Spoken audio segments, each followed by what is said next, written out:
My name is Emily Carter. I'm 32 years old. 3 weeks ago, at my parents' 40th wedding anniversary dinner, my father stood up in front of 30 guests, raised his champagne glass, and said with a warm, polished smile, "Emily doesn't need the flight details. She's not coming." The words floated across the dining room like harmless confetti. 30 faces turned toward me. For a split second, I actually thought he was joking. My father loved being the center of attention. He ran the dinner like a board meeting. Tight agenda, practiced humor, perfectly timed sentiment. The house was glowing with catered candles and rented linens. A slideshow of my parents' marriage played on the living room TV. Their friends from church filled the sofa. My sister and her husband stood beside them like an advertisement for generational success. Everything was curated, including me. I felt my fork pause halfway to my mouth. My name lingered in the air like something misplaced. My mother, seated beside him, touched his arm gently and added, "Someone has to stay behind and take care of the kids." Soft laughter scattered around the room. Polite, uncertain, the kind people give when they're not sure whether something is kind or cruel. My sister reached for her husband's hand and smiled sympathetically at me, the way you might smile at someone who's just lost a raffle prize. "Oh, Emily doesn't mind," she said. "She's always so good with them." Always so good with them. Translation: always available, always flexible, always free. I could feel heat rising up my neck, but I kept my expression neutral. I had years of practice. You see, in our family, roles were assigned early. My sister, Hannah, was the golden child. Straight A's, debate team captain, married at 26, two beautiful children before 30. She and her husband lived in a large house 10 minutes from my parents. Sunday dinners were routine. Babysitting was assumed. Then there was me. Dependable Emily. Helpful Emily. The one who stayed close. The one who never made waves. On paper, I had a respectable job, marketing assistant at a regional firm, stable income, no scandals, no dramatic social media posts. I showed up to birthday parties with gifts wrapped in tissue paper. I volunteered when someone needed help. I never argued at the dinner table.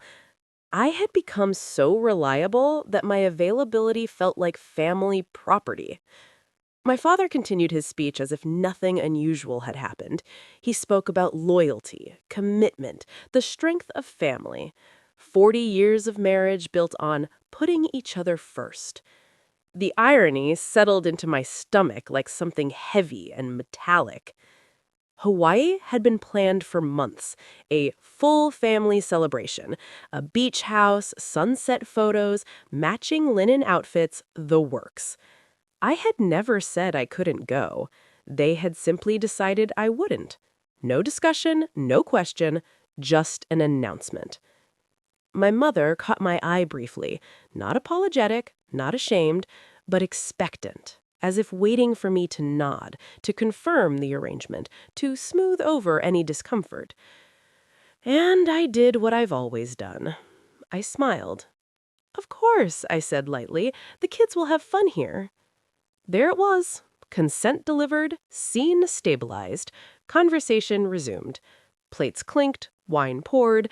My father transitioned seamlessly into a story about how proud he was of Hannah's growing family. My brother-in-law chimed in about work promotions and school applications. Not once did anyone ask me what I was doing next month. Not once did anyone ask if I had plans. Because in their minds, I didn't. I excused myself to the kitchen under the pretense of checking on dessert. The catering trays were arranged in precise rows: miniature cheesecakes, chocolate mousse cups, lemon tarts. Perfect. Controlled. Measured. I leaned against the counter and stared at my reflection in the dark microwave door. There it was again, that faint feeling I'd had since my late 20s. Like I was fading around the edges. It hadn't always been this obvious. When I was younger, being the responsible one felt flattering. Teachers praised me, relatives complimented my maturity. Even my parents would say, "We never have to worry about Emily." But somewhere along the way, "never have to worry about" became "never have to consider." I returned to the dining room carrying a tray of desserts. My niece ran toward me immediately. "Aunt Emily, are you staying at our house when Mommy and Daddy go to Hawaii?" The word Hawaii landed differently now. "Yes," my mother answered for me. "Aunt Emily is helping us." Helping us. It sounded noble. It sounded voluntary. It wasn't. The rest of the night passed in small humiliations disguised as logistics. Emily can use the guest room at Hannah's.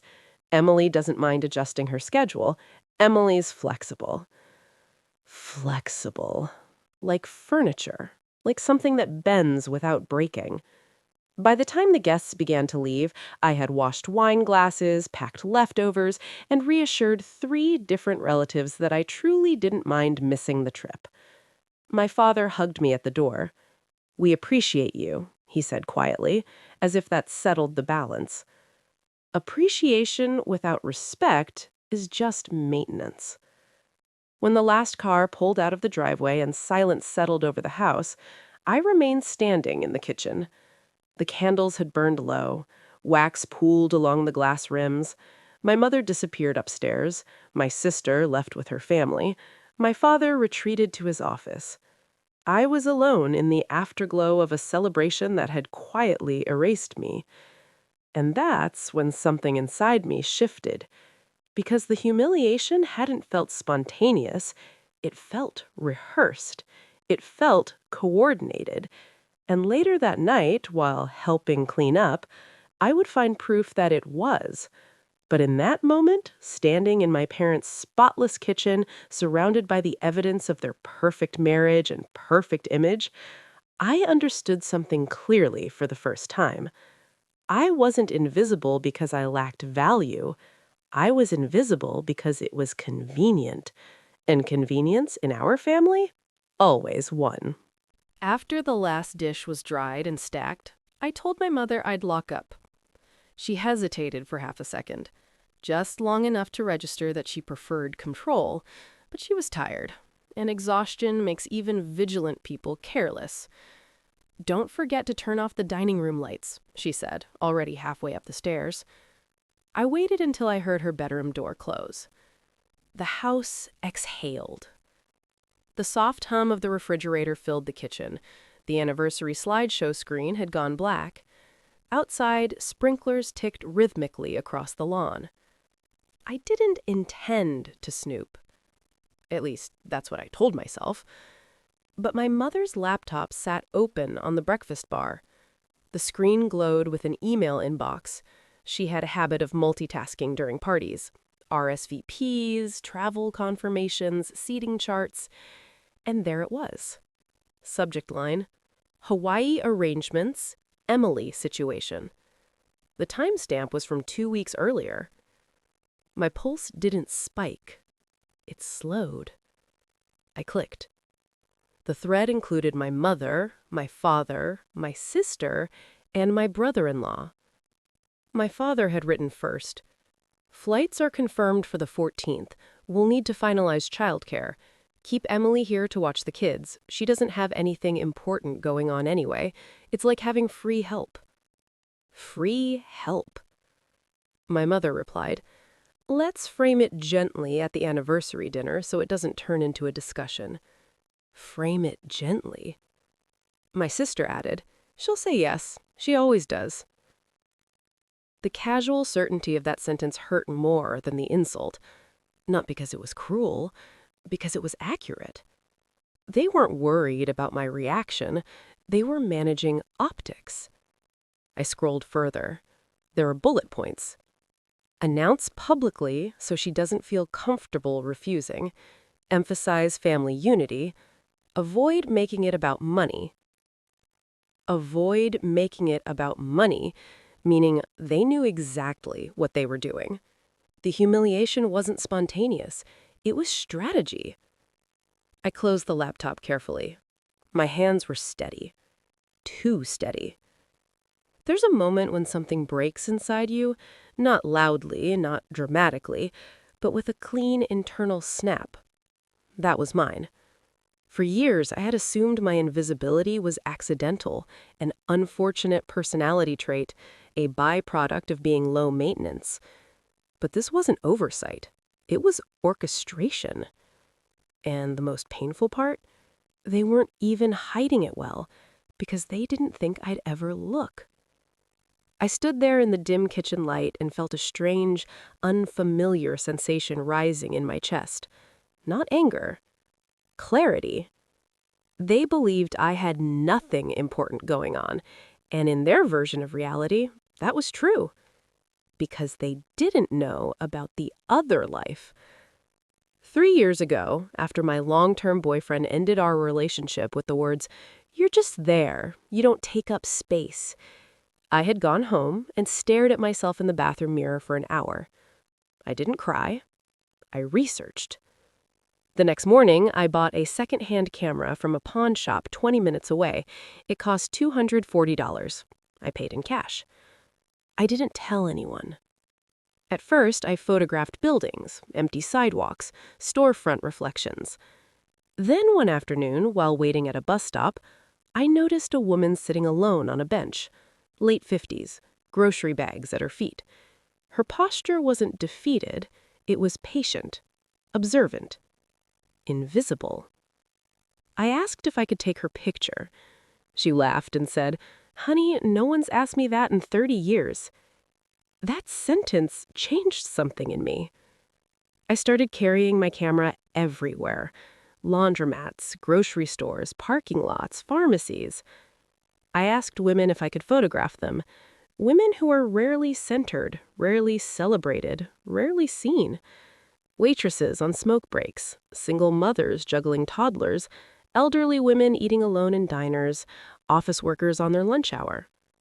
I titled the project Invisible Women. I created an anonymous Instagram account under the same name. No personal photos, no last name, no connection to my family. Just images. And captions.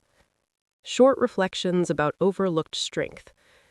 The account grew slowly at first, 50 followers, then 200, then 1,000. By year 2, I had 12,000 followers. Comments poured in from women across the country. "I feel seen. My mother looks like this. Thank you for noticing us." I answered every message at night from my apartment after work. My parents thought I spent evenings watching Netflix. They didn't know I was building something. They didn't know that 1 week before the anniversary dinner, I had received an email from a small but respected gallery in California. Subject line, "Exhibition inquiry, Invisible Women." The curator wrote, "Your work captures something culturally urgent. We'd like to discuss a solo exhibition." A solo exhibition? I had read the email 5 times before believing it. I hadn't told my parents. I could already hear the response. "That's nice, Emily. Is it paid? Don't quit your real job." So I kept it quiet. I negotiated dates, I sent high-resolution files, I signed paperwork under my full name for the first time, Emily Carter. The same name my sister had Googled tonight. Back in my parents' kitchen, I pulled out my phone. I opened Instagram. I watched the follower count tick upward by 2. I thought about the email calling me free help, about the bullet point instructing them to announce it publicly so I couldn't refuse. For the first time, I realized something crucial. They believed I had nothing important going on, and in their version of reality, that was true, because they didn't know about the other life. 2 years ago, after my long-term boyfriend ended our relationship with the words, "You're just there, you don't take up space," I had gone home and stared at myself in the bathroom mirror for an hour. I didn't cry. I researched. The next morning, I bought a second-hand camera from a pawn shop 20 minutes away. It cost $240. I paid in cash. I didn't tell anyone. At first, I photographed buildings, empty sidewalks, storefront reflections. Then one afternoon, while waiting at a bus stop, I noticed a woman sitting alone on a bench, late 50s, grocery bags at her feet. Her posture wasn't defeated, it was patient, observant, invisible. I asked if I could take her picture. She laughed and said, "Honey, no one's asked me that in 30 years." That sentence changed something in me. I started carrying my camera everywhere. Laundromats, grocery stores, parking lots, pharmacies. I asked women if I could photograph them. Women who were rarely centered, rarely celebrated, rarely seen. Waitresses on smoke breaks, single mothers juggling toddlers, elderly women eating alone in diners, office workers on their lunch hour. I titled the project Invisible Women. I created an anonymous Instagram account under the same name. No personal photos, no last name, no connection to my family. Just images. And captions. Short reflections about overlooked strength. The account grew slowly at first. 50 followers, then 200, then 1,000. By year 2, I had 12,000 followers. Comments poured in from women across the country. "I feel seen. My mother looks like this. Thank you for noticing us." I answered every message at night from my apartment after work. My parents thought I spent evenings watching Netflix. They didn't know I was building something. They didn't know that 1 week before the anniversary dinner, I had received an email from a small but respected gallery in California. Subject line, "Exhibition inquiry, Invisible Women." The curator wrote, "Your work captures something culturally urgent. We'd like to discuss a solo exhibition." A solo exhibition? I had read the email 5 times before believing it. I hadn't told my parents. I could already hear the response. "That's nice, Emily. Is it paid? Don't quit your real job." So I kept it quiet. I negotiated dates, I sent high-resolution files, I signed paperwork under my full name for the first time, Emily Carter. The same name my sister had Googled tonight. Back in my parents' kitchen, I pulled out my phone. I opened Instagram. I watched the follower count tick upward by 2. I thought about the email calling me free help, about the bullet point instructing them to announce it publicly so I couldn't refuse. For the first time, I realized something crucial. They believed I had nothing important going on, and in their version of reality, that was true, because they didn't know about the other life. 2 years ago, after my long-term boyfriend ended our relationship with the words, "You're just there, you don't take up space," I had gone home and stared at myself in the bathroom mirror for an hour. I didn't cry. I researched. The next morning, I bought a second-hand camera from a pawn shop 20 minutes away. It cost $240. When I told my parents I wouldn't be staying behind for Hawaii, the reaction was immediate and strategic. "You're choosing strangers over family," my father said calmly, like he was delivering quarterly feedback. "I'm choosing myself," I replied. That was the moment the temperature in the room changed. My mother called me selfish. My sister said the kids were counting on me. By the next morning, the guilt campaign was in full motion. Voicemails about family unity, texts about confusion and disappointment. One final message from Hannah that landed like a curse. "You're going to end up alone, just like Aunt Lydia." They meant it as a warning, but Aunt Lydia had something none of them did, a life she built without permission. So I packed 3 suitcases, my camera, my laptop. No goodbye note. The first 2 days of the drive felt surreal. Open highways, cheap motel coffee, silence loud enough to hear my own thoughts. On day 3, I turned my phone on for directions and watched notifications flood the screen. Missed calls, emotional texts, and one unexpected alert. Hannah searched your profile. She had found Invisible Women. I Googled my name for the first time in years. There it was, a listing for a solo exhibition in Carmel, California, my full name, a date, a gallery address. For years, I hadn't existed online beyond tagged family photos. Now my name was attached to something they couldn't control. Hannah texted minutes later. "Why didn't you tell us?" Not angry, unsettled, because while they were packing for Hawaii assuming I'd fold, my life had already shifted beyond their reach. 6 weeks later, I stood inside the gallery, surrounded by 15 framed photographs and soft string music drifting through the room. 50 guests milled between the walls. By 8:15 p.m., 4 pieces had sold. I felt steady, grounded, present. Then the doors opened. Hannah and her husband walked in, sunburned and smiling like nothing had fractured between us. They hadn't come to congratulate me. They came to retrieve me. She announced loudly that she was pregnant again, that she needed me, that Mom was worried I'd made my point and could come home now. "Let's talk privately," she said, reaching for my arm. I didn't lower my voice. Instead, I said clearly, "Did you tell them about the email?" She froze. "What email?" someone nearby asked. So I explained. About the Hawaii thread, about being called free help, about the plan to announce it publicly so I wouldn't feel comfortable refusing. The room quieted. I pulled up screenshots on my phone. I read the line out loud. Silence followed. Then, unexpectedly, applause. Not loud, not dramatic, but real. For the first time in my life, I wasn't being discussed.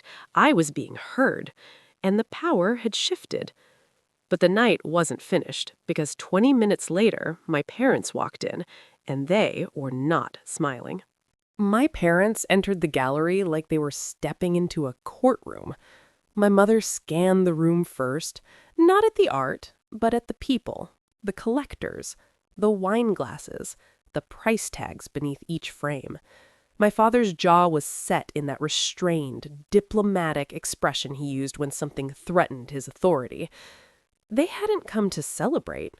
They had come to regain control. My mother approached me directly. "What exactly do you think you're doing?" she asked, her voice low but sharp. "Showing my work," I said, evenly. "In front of strangers?" she pressed. "After humiliating your family?" The irony nearly made me laugh.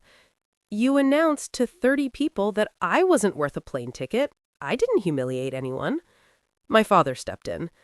"This has gone far enough. We misunderstood each other. There's no need to make it public." Make it public. As if I had orchestrated a spectacle. A small group of guests lingered nearby, pretending not to listen. One of the gallery assistants stood frozen behind the refreshments table. So I asked the question I'd been holding since the anniversary dinner. "Am I family?" I said clearly. "Or am I staff?" My mother's expression flickered. Irritation, then calculation. "Of course you're family," she answered quickly. "Then why was I assigned childcare like an employee?" My father exhaled. "It was practical." "No," I said, "it was convenient." He attempted to downplay the email as a misunderstanding, a joke taken out of context, so I did the only thing left to do. I read it aloud, word for word. The line about free help, the bullet point about announcing it publicly so I wouldn't refuse. The air shifted. A collector, a woman in her 60s who had purchased one of the larger pieces earlier that evening, asked my parents, calmly, "Why would you expect her to give this up?" There was no answer that didn't sound small. My mother's composure cracked first. "We were trying to keep the family together," she said, but it lacked conviction. "For whose benefit?" the collector replied. The silence that followed was heavier than any argument. For the first time in my life, my parents were the ones being evaluated, observed, measured. They left without another word. By the end of the night, 8 photographs had sold. Total revenue, $14,000. But the real transaction wasn't financial. I had just sold the version of myself they believed they owned. I stayed in California. I moved into a small apartment near the coast. The exhibition was featured in a regional magazine. Commissions followed, interviews, invitations. My parents stopped calling. Then 3 months later, my father emailed me. Short, controlled. Your mother wants to apologize. We didn't realize. Attached was a scanned document, a college acceptance letter, an art program, dated 14 years ago, addressed to me, intercepted, never delivered. I stared at it for a long time. They knew. They had always known. Keeping me close hadn't been oversight. It had been design. If I left back then, I might have built this life sooner. I didn't respond to the email, because forgiveness doesn't require reunion, and closure doesn't require permission. Here's what I understand now. Sometimes family doesn't diminish you because you lack potential. They do it because they see it, and they're afraid of what happens when you finally do too. I never wrote back to my father. Not because I was furious, not because I wanted revenge, but because, for the first time in my life, I didn't feel the need to explain myself. Silence, chosen silence, is different from being silenced. The gallery show led to another, then another. Invisible Women evolved from an anonymous Instagram page into a registered business. I left my marketing job 6 months later, not impulsively, strategically. I built contracts, I learned pricing, I studied negotiation. The same traits my family once praised, responsibility, reliability, restraint, became assets when they were finally directed toward me. My parents sent a formal apology months after the acceptance letter surfaced. It was careful, measured, still slightly defensive. They said they had been protecting me from instability. They said they didn't want me to struggle. What they meant was they didn't want to lose access. Access to my time, access to my availability, access to the version of me that required nothing and asked for less. For a long time, I believed love meant usefulness. If I was helpful, I was valued. If I was flexible, I was needed. If I was quiet, I was safe. But usefulness is not the same as worth. And family roles, when left unquestioned, can quietly become cages. Here's the uncomfortable truth I had to face. I participated in my own invisibility. Every time I smiled instead of objected, every time I rearranged my life to avoid conflict, every time I told myself, it's easier this way. It was easier. Until it wasn't. The anniversary dinner didn't create the problem. It revealed it. Humiliation is a strange gift. It burns, yes, but it also illuminates. It shows you exactly where you stand in someone else's hierarchy. And once you see that clearly, you can't unsee it. Leaving wasn't dramatic. It wasn't triumphant. It was quiet and terrifying and necessary. And here's the lesson I wish someone had told me years ago. People will often define you by the role that benefits them most. The dependable one, the peacemaker, the helper, the background support. If you never challenge that definition, it becomes permanent. But the moment you choose growth over approval, the dynamic shifts. Not everyone will celebrate it. Some will resist, some will guilt you, some will call it selfish. Growth disrupts comfort, especially for those who are comfortable with you staying small. I don't hate my parents. I understand them more clearly now. Control often disguises itself as care. Fear often disguises itself as practicality. They were afraid of losing me. What they didn't realize was this. They didn't lose me when I left. They lost me when they decided my dreams were inconvenient. And here is the final truth. You do not owe anyone your smallness. not for harmony, not for tradition, not even for family. Because the moment you stop shrinking to fit someone else's narrative is the moment you begin writing your own.